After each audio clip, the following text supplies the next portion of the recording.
두 번째 시간이죠. 자, 토지공급의 기본이 되는 국토교육법 위주로 시작을 했고요. 첫 시간에 그 국토교육법상 국토교육 체계를 지금 시작을 해서 진도가 조금 진행이 됐었죠. 자, 저쪽으로 가서 앞 시간에 공부했던 내용을 계속 연결될 수 있도록 그렇게 진행을 하겠습니다.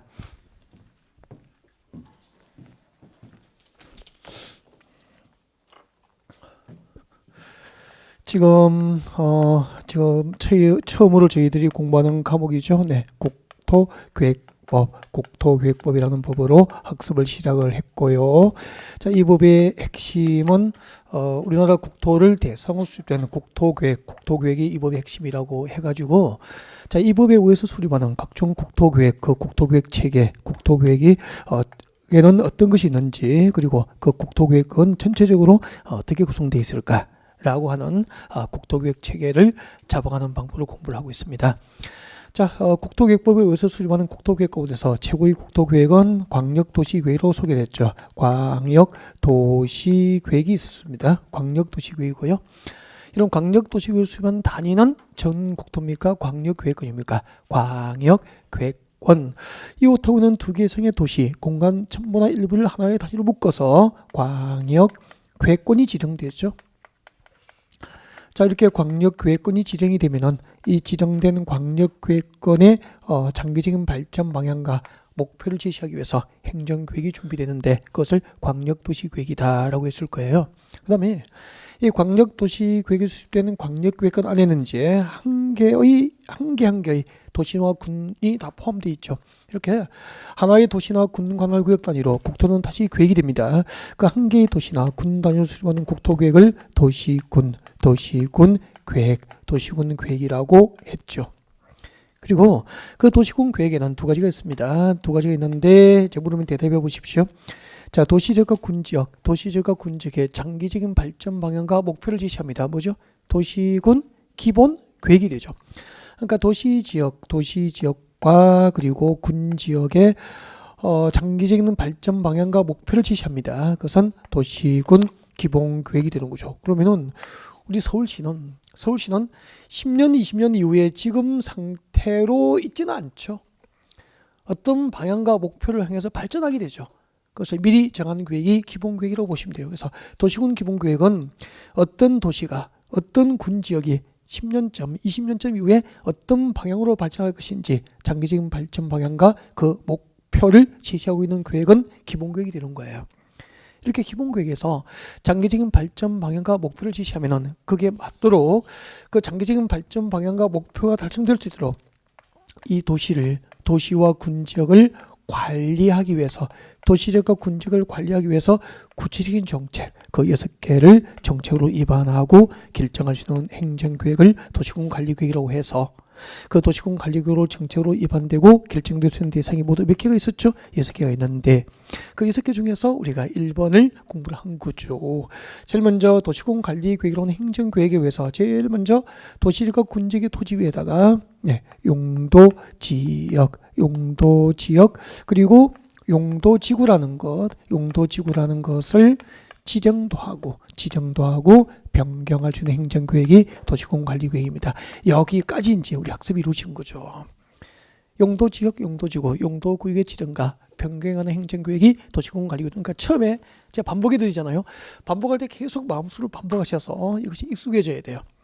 도시군 관리계획은 용도지역과 용도지구를 지정하고 지정된 것을 변경할 수 있는 행정계획이다. 아까 그림 그려서 앞 시간에 잠깐 보여드렸죠. 그 다음에 그때 이제 용도지역이 무엇인지, 용도지역의 의의라든지 용도지역의 특징이라든지 우리나라 토지 위에 지정되는 용도지역 종류 21개, 용도지역별 지정 목적, 21개의 용도지역 안에서 땅을 사면은 어떤 개발행위를 할 수 있을까? 개발행위를 할 수 없을까? 행비제한. 그리고 용도지역에서 땅을 샀을 때 건축 가능한 면적은 얼마지? 건폐율. 건축 가능한 높이는 몇 층까지 건축할 수 있을까를 결정하는 것이 뭐죠? 용적률. 이런 내용들은 다음 주에 다시 공부하게 되는 거예요. 여기까지 아마 앞 시간에 강의가 진행됐을 거예요. 강의가 진행됐는데 이제 두 번째 이야기를 해야 되죠. 두 번째 이야기를 하기 전에 오늘 그래도 첫날이잖아요. 첫날이기 때문에 잠깐만 이거 수업 시간에 간간히 이제 앞으로 공부를 어떻게 하셔야 될지 제가 섞어서 말씀 좀 드릴 거예요. 네, 간간히 아주 간간히 말씀드릴 거예요. 여러 선생님들이 다 말씀하실 테니까 여러분 그 제가 담당하는 과목은 다 어렵다고 그랬죠. 네, 어려운데 그 이유가 딱 하나 있어요. 이유가 두 가지 정도 됩니다. 두 가지. 왜 공부가 어려울까? 그 이유는 처음이에요. 다 처음이니까 어렵죠. 우리 첫 길은 어려웠죠. 항상 첫 길을 걸어가면 낯설고 뭐 이렇게 어렵듯이 부동산 공부는 학교에서 배울 수 없는 과목이죠. 일부 부동산 전공자가 아니라면은.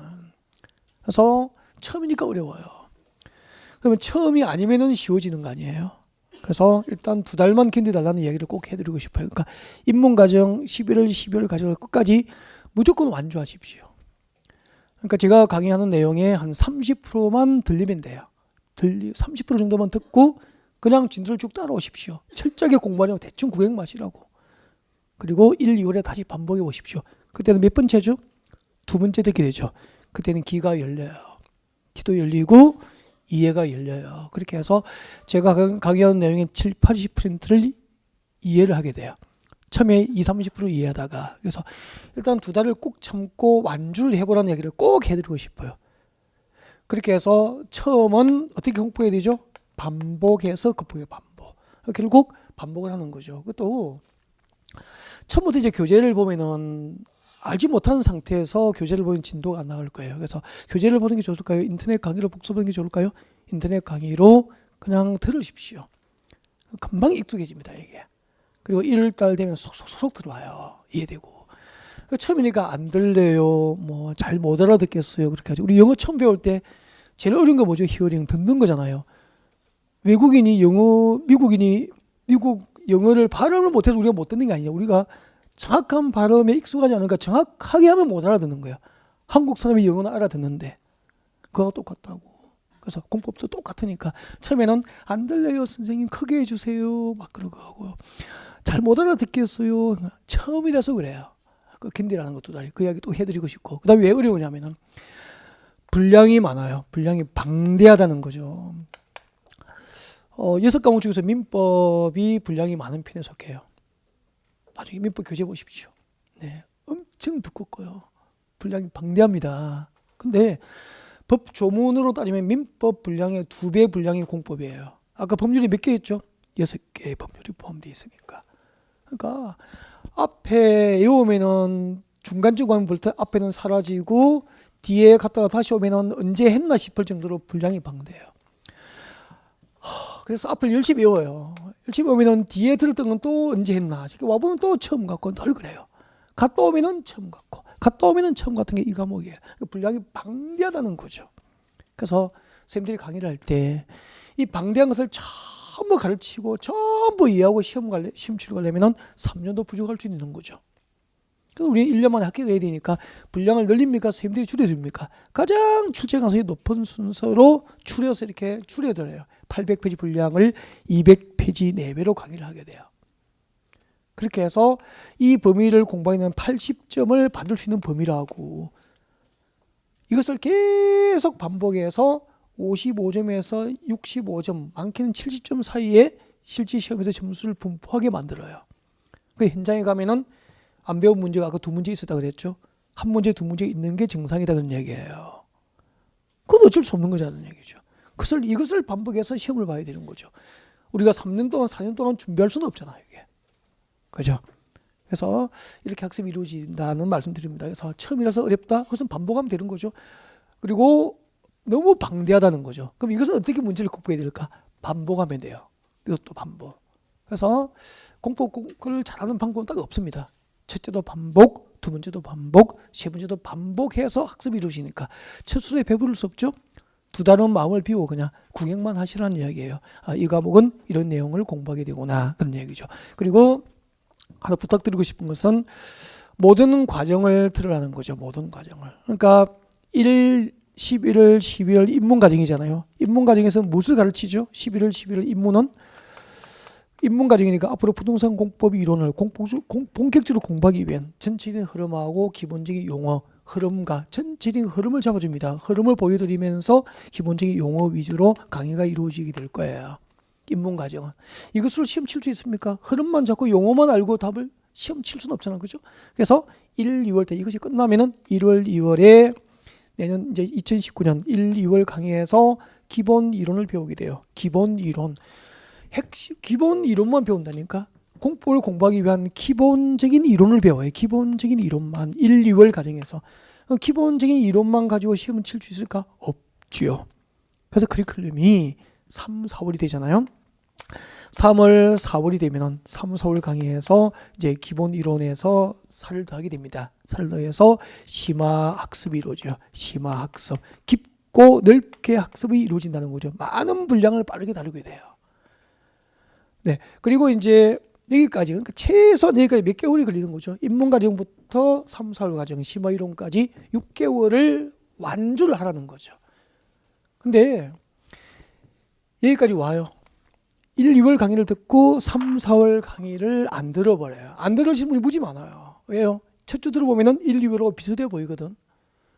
80%는 갖고 20%를 더하게 되는데 80%가 같은 것만 들리는 거예요. 그 20%를 추가한 것은 못 들어버리는 거죠. 그래서 뭐 비슷하니까 혼자 해도 되겠지 하고 안 들어버리는 거예요. 그리고 5, 6월에 오면은 그때는 바쁘다는 거죠. 늦어버린 거예요. 그러니까 어느 한 과정이 빠져버리면은 또 1, 2월, 11월, 11월 입문 과정에 빠지면 개요에 대한 이해가 없는 거야. 올해 문제가 개발 밀도 관리구역 기반 실력 부담 구역에 대한 복합적인 문제가 나왔는데 개발 밀도 관리구역이 무엇인지 기반 실력 부담 구역이 무엇인지 개요에 대한 이해가 있어야 풀 수 있는 문제죠. 그러면은 3, 4월 강의만 들어서 그분이 문제를 맞출 수 있을까? 없다는 거예요. 개발 밀도 관리구역이 무엇인지도 모르는데 문제를 어떻게 맞춰요? 개요에 대한 이해도 중요하다는 거죠. 그래서 최소한 여기까지는 완주를 하시라는 얘기죠. 그리고 5, 6월 달에는 집중적으로 이름이 중점을 둬서 익숙하게 만들어야 될 파트가 있는 거예요. 그것을 5월 달, 6월 달에 핵심 이론, 핵심만 뽑아서 해요. 핵심. 그래서 이 기본서를 하지 않고 이때는 요약된 강의. 아까 800페이지, 200페이지를 추려드린다고 그랬죠? 그 내용을 집중적으로 숙달을 하게 돼요. 그리고 문제풀이 과정에 가게 되는 거죠. 그러면은 보니까 11월부터 5, 6월까지 저희 해커스의 그 커리큘럼은 똑같습니까? 다 다릅니까? 다 다르게 합격할 수 있는 구조화된 시스템이에요. 이 구조화된 시스템에서 어느 하나가 빠지면은 체계적으로 구조적으로 완벽하지 못하잖아. 그것은 안 된다는 이야기를 꼭 전하고 싶네요. 처음이니까. 다음에 또 필요한 이야기는 가끔 하겠습니다. 너무 길게 하면 안 되니까 계속 수업 이어가야 되겠죠? 제가 오늘 처음 이제 개강 첫날이잖아요. 그러니까 우리 그 쌤들 중에서 나이가 가장 어린 순서가 이제 가장 어리면 첫날 월요일 날 들어오고 그다음에 이제 화요일 들어오고 이렇게 들어와요. 제일 막내거든. 그래서 그래요. 또 어린데 너무 더 이런저런 얘기 많이 하면 그렇잖아. 그죠? 바로 공부할게요. 그렇게 어리진 않고 아주 어리진 않고 알겠죠? 네. 생보다 나이 많아요. 40은 훨씬 넘었어요. 자, 시작합니다. 자, 도시군관리계획. 두 번째는 용도구역이죠. 도시군관리계획이란 용도구역의 지정 및 변경입니다. 용도구역의 지정 및 변경에 관한 행정계획이다라고 하게 돼요. 여러분 교재 보세요. 교재. 아까 도시군관리계획 박스에 동그라미 2번에 봅니다. 동그라미 2번에 보면은 그 아까 171페이지였죠? 네, 171페이지 04번 도시군관리계획 내용 박스 안에 동그라미 2번 보십시오. 자, 밑줄 그십시오. 개발제한구역 밑줄 그십시오. 개발제한구역과 도시자연공원구역과 시가와주변구역과 수산자원보호구역까지 밑줄 그셨습니까? 몇 개죠? 4개. 자, 그 4개 밑에 적으십시오. 그 4개를 이꼴 뭐라고 하냐면은 용도구역이라고 합니다. 적으십시오. 이꼴 용도구역이라 그래요. 용도구역. 개발제한구역, 도시자연공원구역, 시가와주변구역, 수산자원보호구역을 무엇이라고 하죠? 용도구역이라고 하고 그 4가지 용도구역을 도시지역과 군지역에서 그 4가지 용도구역을 지정도 하고 지정된 것을 변경할 수 있는 행정계획을 도시군 관리계획이라고 하는 거예요. 그래서 자, 그러면 용도구역 잠깐 보여드리겠습니다. 여러분 봐주세요. 용도구역 보여드립니다. 여러분 여기 인천이에요. 네, 인천. 또 상식으로 합시다. 상식으로 안 배우셨으니까 다음 주부터 용도지역 배울 테니까. 인천은 서울과 마찬가지로 용도지역이 농림지역일까요? 도시지역일까요? 도시지역이죠. 인천은 용도지역이 도시지역이에요. 도시적이고 도시적은 아까 도시적 안에 있는 토지는 다시 그 토지의 기능이나 토지 특성에 따라서 용도별 종류가 크게는 네 가지로 구분 됩니다. 네, 주거지역도 있고 상업지역도 있고 공업지역도 있고 녹지지역이 있었죠. 여기가 인천시 외곽의 녹지지역이에요. 인천시 외곽의 용도지역 녹지지역이에요. 용도지역이 뭐라고요? 녹지지역이라고. 여기는 인천시 외곽에 지정된 녹지지역입니다. 우리 서울도 마찬가지죠. 서울시 주변에 보이는 산이 있죠. 산지는 용도지역이 대부분 녹지지역으로 지정되어 있거든요. 그리고 녹지지역이면서 그 위에 동시에 이중으로 묶여 있어요. 녹지지역 위에 이제 일부는 그린벨트 많이 들어보셨죠? 네, 그린벨트가 지정되는데 그 그린벨트의 정식 명칭이 조금 전에 미칠 것이었죠. 개발 제한 구역이라고 하는 거예요. 이것을 용도 구역이라고 하는 거죠. 그린벨트는 아시죠? 그 그린벨트의 법상 명칭이 뭐죠? 개발 제한 구역이라고 그래요. 그리고 일부는 녹지지역이면서 그린벨트이고 일부는 공원으로 묶어둡니다. 그 공원의 정식 명칭이 이제 도시 자연 공원 구역이라고 하는 용도 구역이 지정되는 거예요. 그러면 우리 서울도 마찬가지예요. 서울시 주변에 보이는 산지는 녹지지역이면서 동시에 무엇으로 묶여 있죠? 이중으로 그린벨트와 공원으로 묶여 있는 거예요. 그러면은 두 가지 공통점이 있다. 자, 개발제한구역 글자 그대로 보십시오. 글자 그대로 건축물의 건축 등 개발 행위를 허용합니까? 제한합니까? 제한할 목적으로 지정된 땅이기 때문에 그린벨트로 묶이면은 10년이 지나도 20년이 지나도 40년이 지나도 개발돼야 안 돼요? 안 돼요. 그러면은 녹지지역에 그린벨트, 녹지지역에 땅 샀는데 개발적으로 묶이면 제곱미터당 30만 원이라고 가정합시다. 30년 전에 30만 원이었다. 개발적으로 묶여 있으니까 지금 30년이 지난 지금 이 땅이 3천만 원 할까요? 제곱미터당? 300만 원 할까요? 아니죠. 제곱미터당 100만 원 하는 거예요. 3배 올랐어. 네. 근데 인천시 주거지역에 30년 전에 제곱미터당 100만 원 냈다고 가정하자. 근데 주거지역은 지금은 100만 원 할까요? 1000만 원 할까요? 1000만 원, 2000만 원 하겠죠. 10배, 20배가 땅값이 오른 거죠. 그러니까 어떤 용도지역에 종잣돈을 뿌리느냐에 따라서 10년, 20년 이후에 경질의 부가 달라지잖아요. 아무 곳에 종잣돈을 뿌릴 수는 없잖아. 어렵게 적금 넣어서 종잣돈을 마련했는데, 그죠? 그렇게 해서 경기가 어려워도 지금 부동산 잘 돼요, 안 돼요? 지금 일시적으로 안 되고 있죠. 잘 되면은 모든 군이 부동산 해야 되는데 잘 될 때도 있고 안 될 때도 있다고.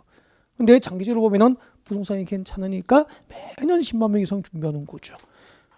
돈 안 되면은 안 하죠. 맞잖아요. 돈 안 되면 안 하죠. 누가 해요? 그러니까 딱 결론 안 하죠. 돈 되니 가는 거예요. 그죠? 괜찮아요. 자, 개발 제한구역. 그리고 인천에서 시가지가 개발되다가 점차 주변지로 무질서하게 시가지가 막 개발되는 거야. 이건 안 개발이잖아요. 그러니까 도시지가 주변지에서 무질서하게 시가지 개발이 이루어지는데 이것을 그냥 둬야 됩니까? 막아야 됩니까? 무질서한 안 개발은 제도적으로 막아야 되죠. 그래서 이 무질서한 시가지 개발을 못하도록 규제하기 위해서 시가화 조정구역 무질서한 시가지 개발을 일시적으로 조정할 목적으로 지정된 용도구역이라는 뜻이거든. 구경 마세요. 오늘은 다시 배울 겁니다. 그리고 제가 서울에서 여러분이 인천으로 모시고 간 까닭이 있죠. 인천은 서울에 없는 뭐가 있죠? 바다가 있죠. 공유수면 바다가 있다고. 그럼 인천 앞바다 중에서 수산자원의 보호 육성이 필요한 지역은 무참하게 개발해야 됩니까? 보존해야 됩니까? 보존해야 되겠죠. 그래서 수산자원의 보호 육성이 필요한 공유수면과 그 인접된 토지를 대상으로 수산자원 보호 육성을 목적으로 수산자원 보호 구역이 지정되는 거죠. 이런 개발제한구역과 도시자연공원구역과 시가화 조정구역과 수산자원 보호구 용도구역이고 이런 용도구역을 도시지역과 군지역에다가 지정도 하고 지정된 것을 변경할 수 있는 행정계획은 도시군 기본계획입니까? 도시군 관리계획입니까? 도시군 관리계획으로 정책을 입안해서 용도 구역이 지정도 되고 지정된 것이 변경이 되는 거죠. 그러면은 개발 제한 구역 그린벨트잖아요. 그린벨트를 지정하거나 그린벨트를 해제를 하려면은 지금은 지정하는 추세입니까? 해제를 가끔 합니까? 가끔 그린벨트 해제하죠. 해제하면은 30년 동안 오르지 못한 땅값이 한꺼번에 오르게 되잖아요. 그럼 그린벨트가 풀리면은 해당 지역의 토지는 대박입니까? 쪽박입니까? 대박이죠. 그 그린벨트 해제를 위한 정책을 도시공관리局으로 관할 시장 군수들의 정책을 위반하고 이번에 시험 나왔어요. 결정은 국토교통부 중앙정부가 그린벨트 해제 결정권을 갖고 있는 거죠. 근데 가끔 국회의원 선거할 때 이렇게 막 유시하잖아. 내가 만약에 강남구의 국회의원이 된다면은 우리 지역에 발전을 많은 그린벨트를 풀어서 막 이렇게 얘기하거든. 도시 첨단 사업단지 유치하고. 연설 괜찮았어요? 막 그렇게 하시잖아. 하는데 그 개발장구의 해제를 위한 정책 입안권을 국회의원이 갖고 있는 게 아니고 서울은 누구죠? 서울시장. 강원도 평창군은 평창군수. 인천은 인천광역시장. 이렇게 시장 군수가 정책 입안권을 갖고 있고 결정권은 만약에 시장들에게 그 그린벨트 해제 결정권을 주면은 선거철 되면은 표가 나오면은 그린벨트를 쉽게 해제를 해버리면은 도시 그 환경 녹지 확보를 위한 녹지 보존을 위한 최소한의 녹지가 다 사라지죠. 개발 해소는 되겠죠. 그래서 결정권은 누가 갖고 있습니까? 국토교통부 장관이 개발 제한구역 해제를 위한 정책 결정권을 갖게 되는 이게 원리고 논리인 거예요. 이렇게 알면 안 잊어버리잖아.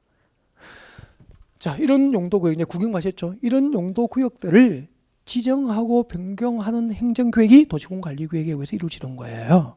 다음 세 번째, 도시공관리구역이란 이제 앞으로 한 달 동안 이 과목에서 어떤 내용들을 공부하게 될지 하나하나 구경을 하는 거죠. 지금 구체적인 내용은 다음 주부터 이제 강론 시간에 들어가서 하나씩 풀어갈 겁니다. 다음 세 번째, 도시공관리구역이란 기반시설이에요.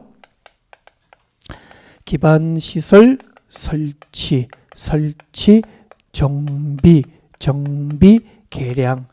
기반시설 설치, 정비, 개량에 관한 계획이 도시공관리구역입니다.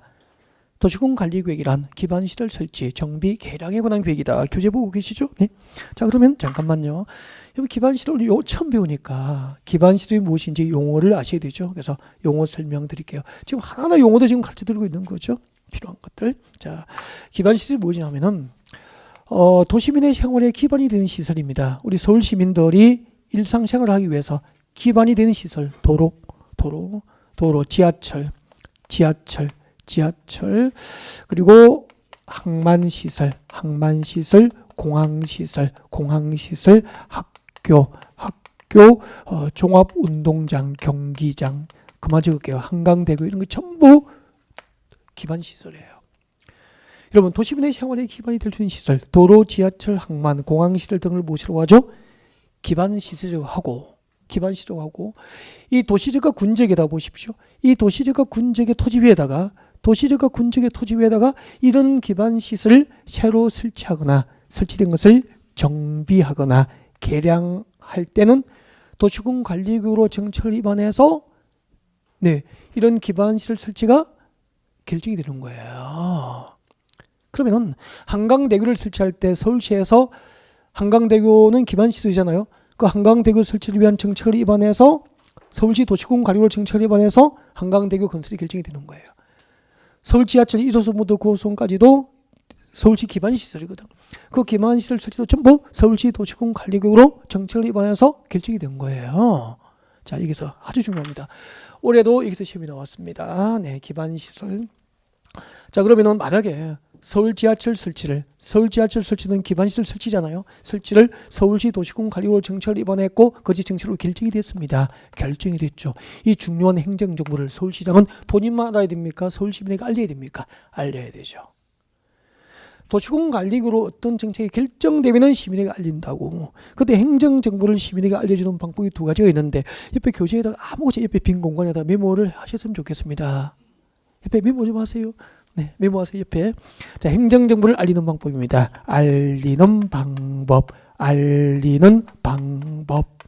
행정정보를 알려주는 방법이에요.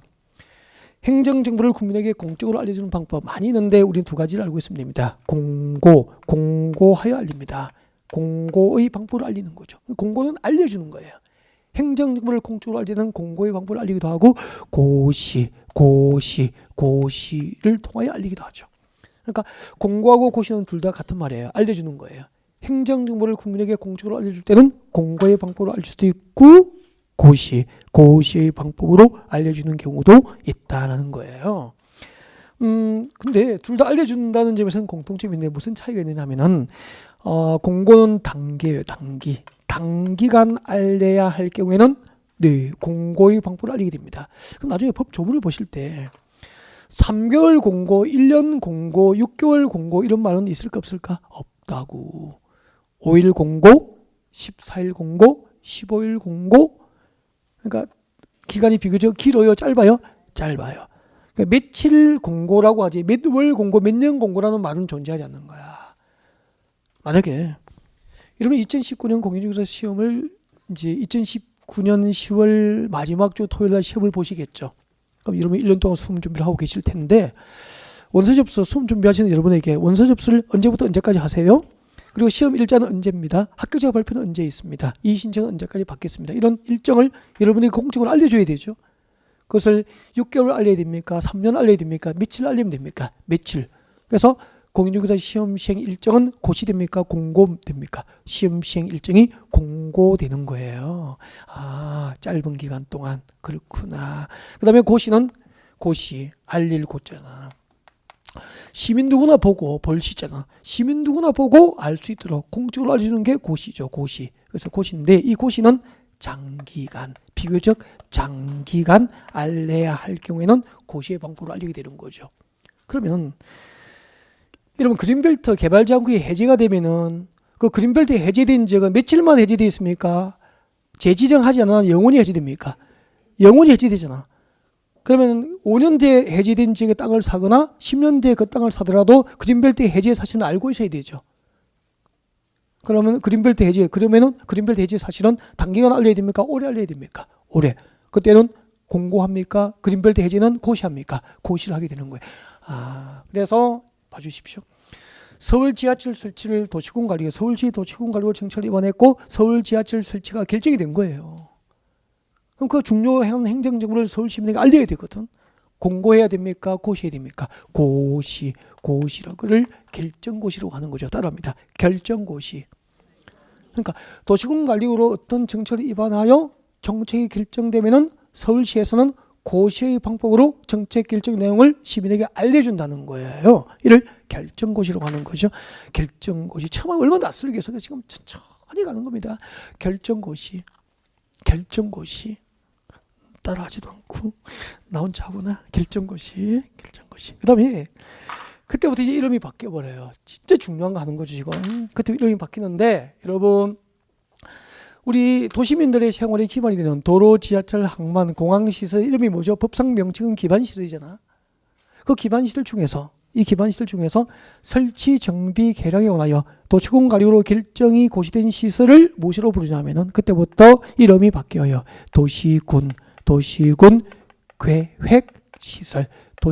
계획시설로 바뀌어버려요. 이름이. 물어보겠습니다. 대답하십시오. 여러분 도로, 지하철, 항만 등 도시민의 생활에 기반이 된 시설을 무엇이라고 하죠? 기반시설. 그 기반시설 중에서 그 설치에 관하여 도시군 관리로 결정된 시설을 무엇이라고 합니까? 도시군 계획 시설이라고 하는 거예요. 도시군 계획 시설이라고 하는 거죠. 그러면은 지금 건설된 서울 지하철 1호선부터 9호선까지는 전부 서울시 도시군 계획 시설이에요. 그리고 그 잠실 종합운동장도 이미 서울시 도시군 관리로 설치를 결정하여 고시하여 설치가 된 거잖아요.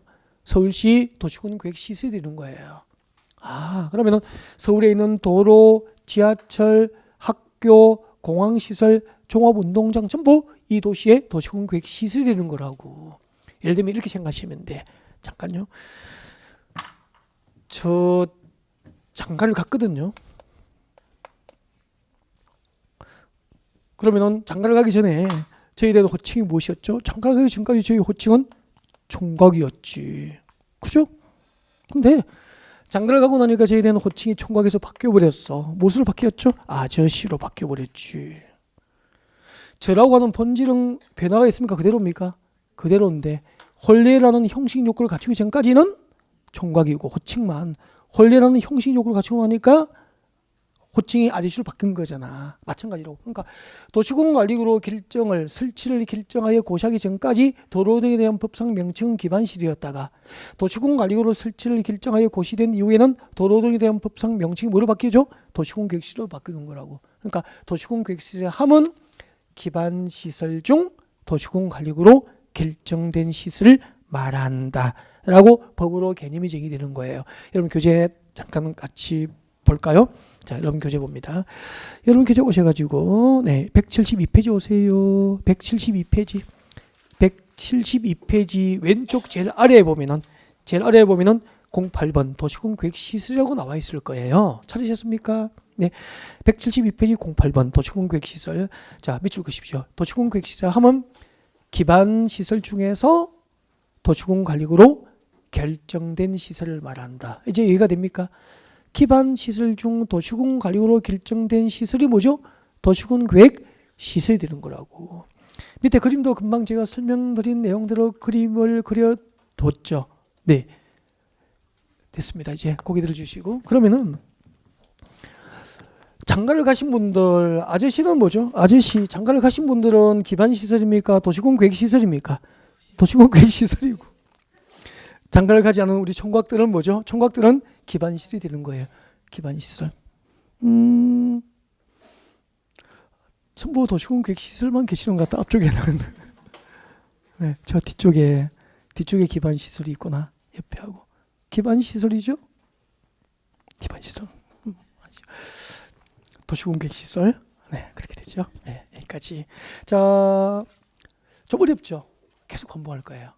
자, 도로, 지하철, 항만 등 도시민의 생활의 기반이 됩니다. 기반시설. 기반시설 중에서 그 설치에 관하여 도시공관리로 결정고시된 시설은 뭐죠? 도시공계획시설. 그리고 그 도시공계획시설을 설치하고 정비하고 개량하는 사업을 도시공계획시설 사업이라고 하는 거죠. 그러니까 서울 지하철 건설 사업은 서울시 도시공계획시설 사업, 한강대교 건설 사업도 서울시 도시공계획시설 사업, 그렇게 되는 거예요. 인천대교 건설 사업은 인천시 도시공계획시설 사업이 되는 거예요. 이게 이번에 시험 나온 거죠. 그 다음에 자, 네 번째 이야기 들어가겠습니다. 도시공관리계획이란 네 번째 도시개발 사업이죠. 네, 신도시개발 사업이에요. 도시개발 사업. 도시개발 사업가 또 뭘 결정하죠? 정비 사업이죠. 171페이지죠. 171페이지 도시공관리계획 내용으로 돌아갔습니다. 자, 도시공관리계획은 도시개발 사업가 무엇을 결정하죠? 정비 사업을 결정합니다. 여러분 잠깐만요. 여러분, 인천은 신도시개발 사업이 도시개발이 끝난 도시입니까? 끊임없이 개발 중입니까? 인천시 관할구역 끊임없이 여기저기서 대규모 주택단지가 조성되고 아파트 위주 신도시가 개발되고 있고 대규모 도시 첨단 산업단지가 조성되고 있죠. 끊임없이 개발 중이라고. 그러면은 인천에서 연간 아파트 중심의 신도시가 개발되는 곳이 뭐 5곳이고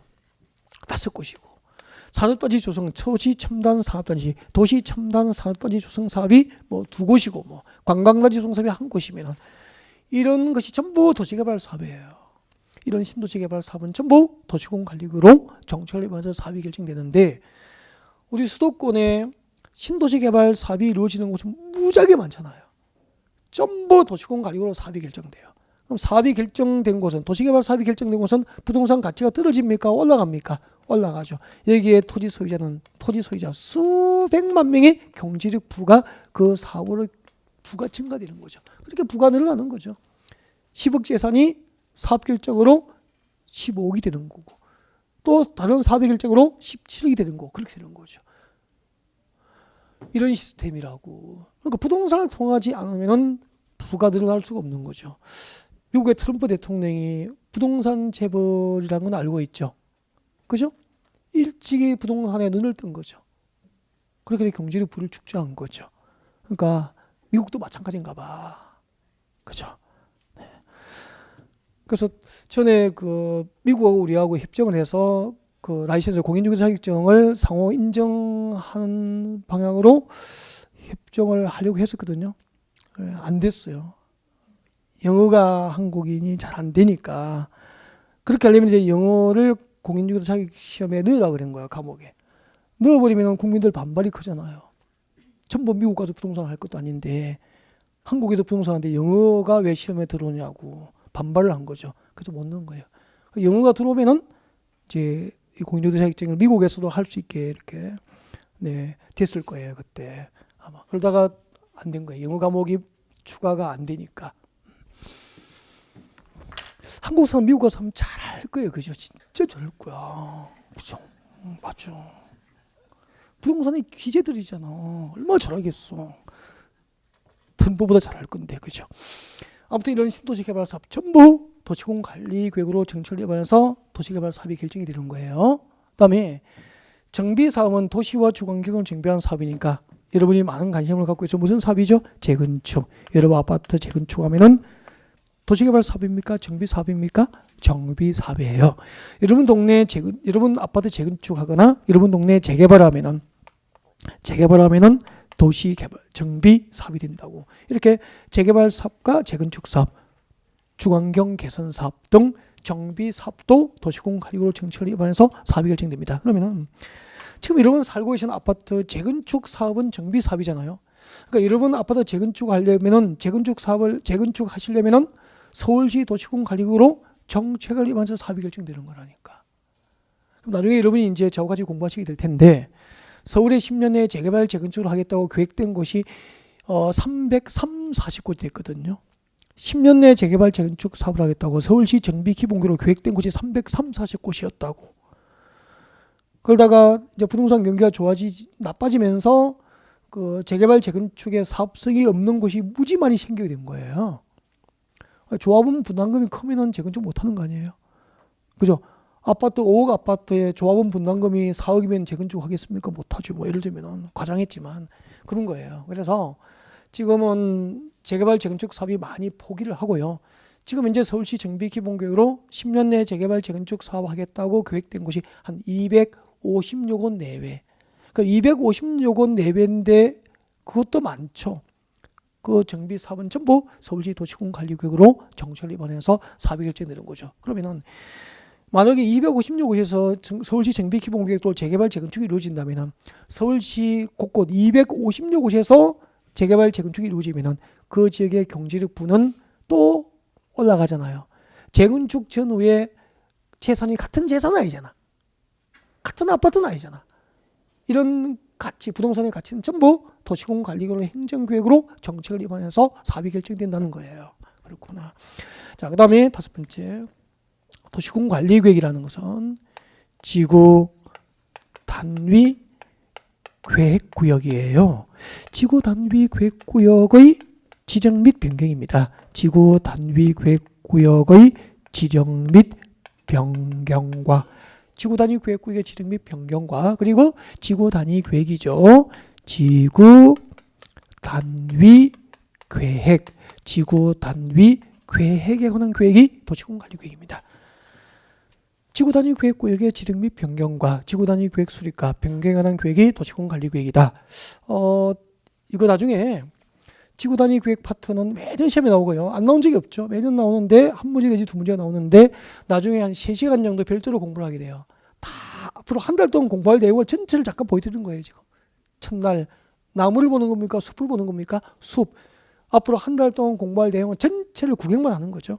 근데 일단 용어 정의를 좀 하겠습니다. 지구 단위 계획이 무엇인지, 지구 단위 계획구역이 무엇인지 용어 설명을 좀 드리겠습니다. 봐주십시오. 여러분 여기 이제 물으면 대답하십시오. 서울시는 한 개의 도시잖아.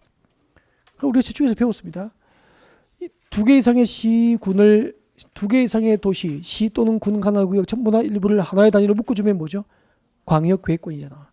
그 지정된 광역계획권 단위로 수립하는 국토계획이 광역도시계획이에요. 네. 서울시는 한 개의 도시거든.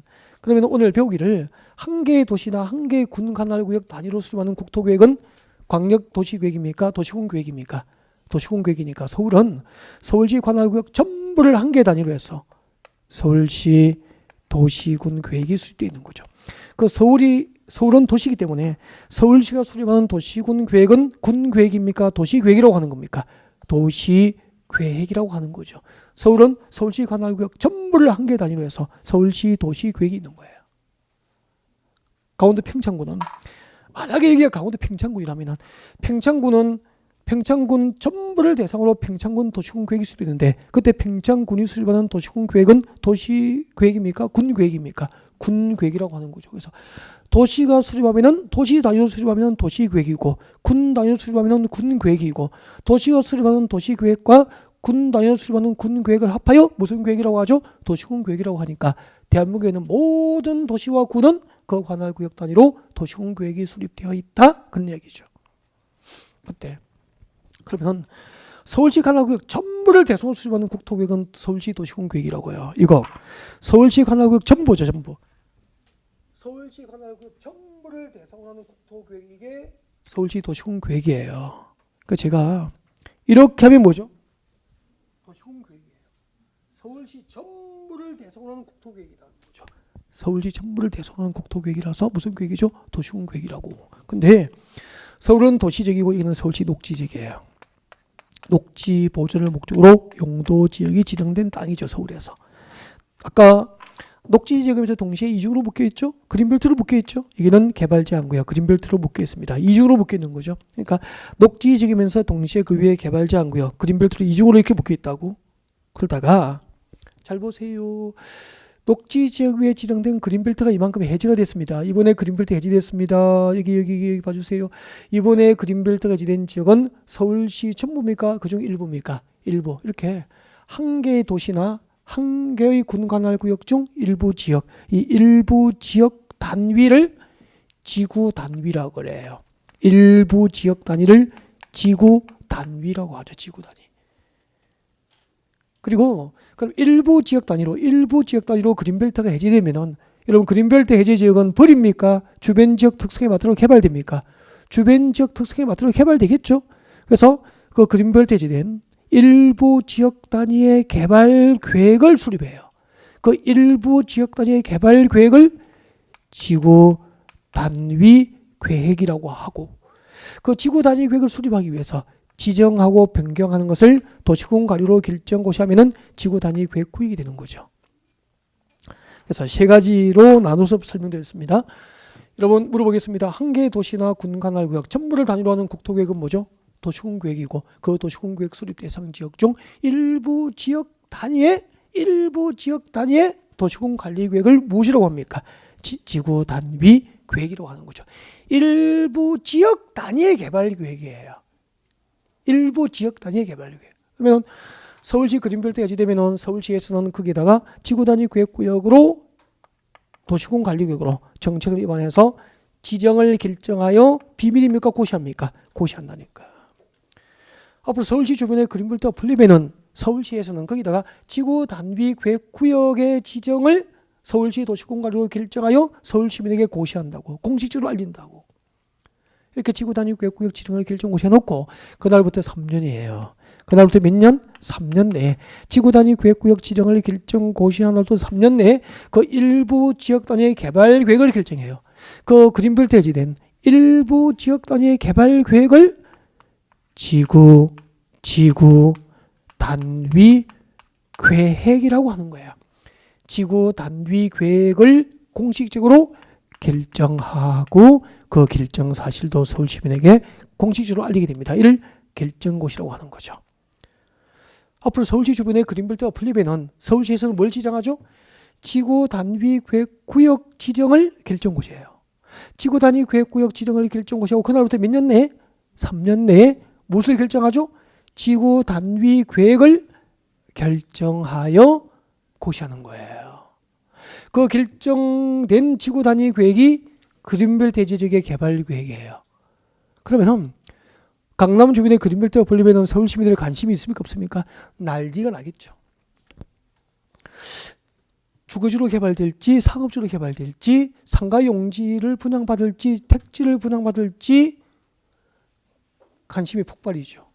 근데 그러면은 여러분이 부동산 전문가로서 이 지역에 컨설팅을 하시려면은 이 지역의 개발 계획을 알아야 되잖아.